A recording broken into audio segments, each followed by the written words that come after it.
Hello everyone and welcome to another video. My track guide for the GR86 going around Hermanos Rodríguez, also known as Mexico City. This is the Grand Prix layout. Let's get into it.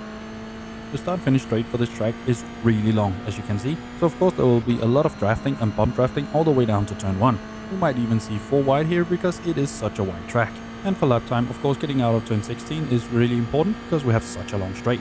All that's good, but when we are qualifying, we want to stay on the left side of the track and we will use all of the available curb on the outside because we can use quite a lot without getting a 1x. My braking marker is this part of the fence. Just about half a car length before that, we start to brake. I aim for about 90% brake pressure and we are trading that off all the way to the first curb. We want to sacrifice turn 2 to get a good exit out of turn 3 as we're going on to a fair bit of straight again. Once we get to the inside curb of turn 1, we start to accelerate again and we want to be a little bit to the right side of the middle of the track. All we want to do for turn 2 is lift off the throttle and turn in, cutting all of the anti-cut on the inside. And as we get to the inside curb of turn 2, we start to accelerate again. The goal is to aim for the inside curb of turn 3. For turn 3, we are also going to cut all of the inside curb, this time just being flat out. And of course, to maximize exit speed, we use all of the available room on the outside. And then we're drafting and bump drafting all the way down to turn 4. This is a place people will try and overtake you in the race, especially if they are drafting or bump drafting. But when qualifying, stay on the right side of the track. For turn 4, I'll brake halfway between the 1 and the 2 here on the right. Again, aiming for about 90% brake pressure, and we're trailing that off all the way to the inside curb. This one we are going to cut aggressively as well, aiming to end up just about mid-track before turning in for turn 5. For turn 5, we want to cut all of the inside curb as well. I use a little dab of brake, just about 10%.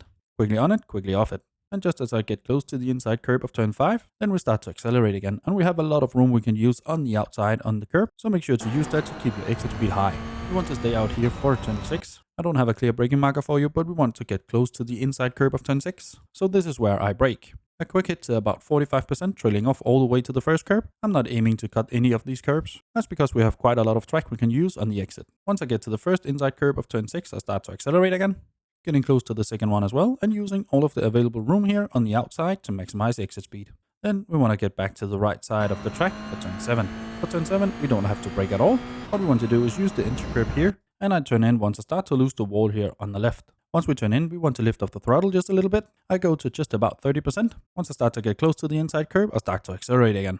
We do have a fair bit of room on the outside we can use. It shortens the track, so we should use it. Just make sure that you don't go too far, as that will give you a 1x. We want to cut each curb of 8 and 9. Just make sure you come out on the left side of the track. We do have to tap the brake for turn 10, and we do it once we get to the end of the wall here on the left. A quick hit to about 20%. Then we want to get really close to the inside curb of turn 10, cutting it as much as we can. Once we get to the curb, we want to start to accelerate again. If we just hang on by the inside curb of turn 11, we've done it right. And of course we keep it within the track limits on the outside of turn 11 as well.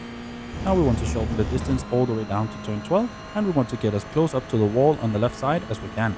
I start to brake once I get onto the curb here just in front of us. I aim for 75% brake pressure, trailing it off all the way to the inside curb. And as we get to the inside curb, we want to start to accelerate again. We are cutting quite a lot of the inside curb. Just make sure you don't go over the exit curb. Now get over to the right side of the track. I brake once I get to the end of the blue banner here on the right. Aiming for 60% brake pressure, trailing it off all the way to the inside curb of turn 13. I don't want to go up on the inside curb, but once we get to it, we want to start to accelerate. I am using the throttle in just a little bit to make sure we don't understeer too wide into turn 14. We don't want to cut the inside curb of turn 14 and going quite wide here for turn 16. We don't have to brake for turn 16. I turn in once I can see the yellow anti-cut here on the right. We can brake a little bit if needed, but only a few percent. Then we want to get as close as we can to the anti-cut without hitting it. And just before we get to the inside curb, we want to start to accelerate again. We want to get as much speed with us throughout this corner because it's going to be really important going down the main straight. And of course, we want to shorten the distance as well. So we want to turn back, get close to the inside curb of turn 17, shortening the distance as much as possible before going over the line, which is quite soon after.